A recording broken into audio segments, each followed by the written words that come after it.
What a picture. Well, do you feel the tension, the energy structure there? Yeah.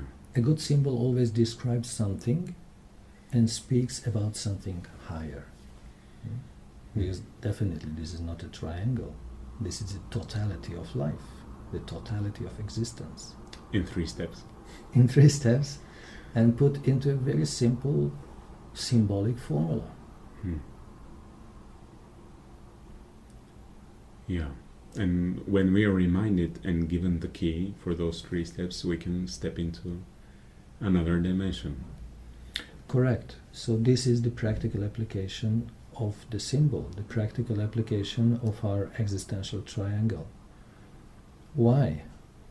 Because we need a higher type of consciousness, awareness, we can say, so that you don't forget about your good self, about your environment, and about the mystic, higher, divine power that pervades all the structures possible.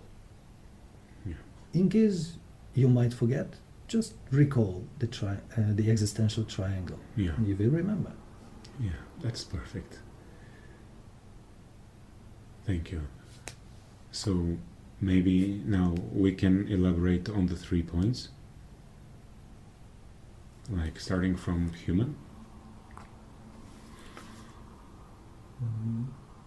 Well, why should we start with the human?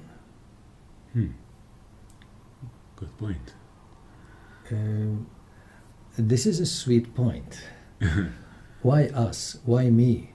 Why the human being? Because actually we are the center of the universe. Are we? It sounds a little weird, but I try to explain how do I mean it.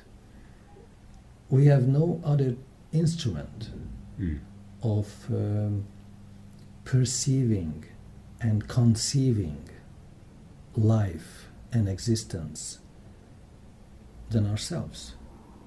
Yeah.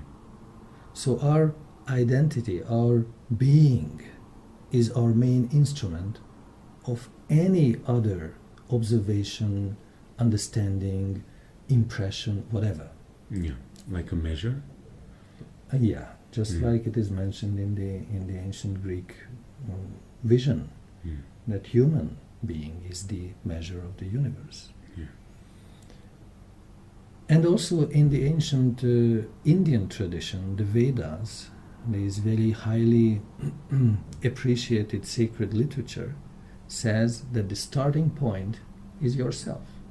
Yes. This is the origin from where you can start. At least one point we should accept as a starting point. Yeah, I think many are showing this perspective, this tendency to accept themselves. The personal, personal perspective.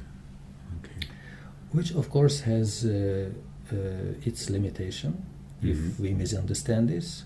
Yes. But it can improve your vision if you penetrate deeply to understand the higher meanings and the deeper meanings of this principle. Just as a reflection, I'd like to mention that in the old times they had the paradigm, a geocentric paradigm, when the planet Earth was the center of the universe. Yes. So GEO, if you mix these letters, then you can very easily construct ego. Ego, right. Ego, if this is a false conception, then we shouldn't put that as the center of the universe. But if it is our real identity, then we can establish a new paradigm when your spiritual, divine, non-worldly identity is in the center of all your activities, reflections, communication, whatever. Yeah. So to establish a new type of identity, we have to examine this first corner of our structure, us, Yeah. the human being. It might be a lifetime trip, a lifetime journey to go from the self and return to the self. So we know that it's an ocean of knowledge and of understanding and of practice. So hardly our conversation can cover now in this piece this topic. Can you review a bit more about the second and the third points, and then maybe at a later discussion we can return to elaborate more on each of those? I think that would be useful. Thank and you. So the first question is, who am I? Mm-hmm.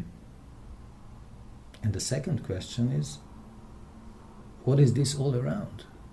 Yeah. So when you open up your eyes, you will see the world around. And if I want to put it a little romantic, you will see the beauty around. Because this created nature has beauty as a feature. Of course, it has other aspects like aggression and fight and death and mortality and suffering, but we should choose our vision, which part you want to focus more, which part you want to see. Yeah. So environment is very important, because this is like the space where we can move, where we can have the experience of life. And our connection, our approach to our environment, it's a double-edged weapon, because you can use it and you can misuse it. You know, like a tool. Unfortunately. It could be a creative and you could be a destructive tool. Correct. As human beings are part of nature, yet in a very strange and very special connection with nature, sometimes under the influence of the nature, sometimes the nature is under the influence of humans. So there is a mutual connection, exchange of energies, exchange of experience. Therefore, we have to pay much attention to this part. And again, I think it's necessary to revive a divine conception or a sacred conception of our environment. Environment is nothing like a source of energy or the mine of resources that we can use for our own benefit, but this is like a sacred environment provided for us to have this special experience.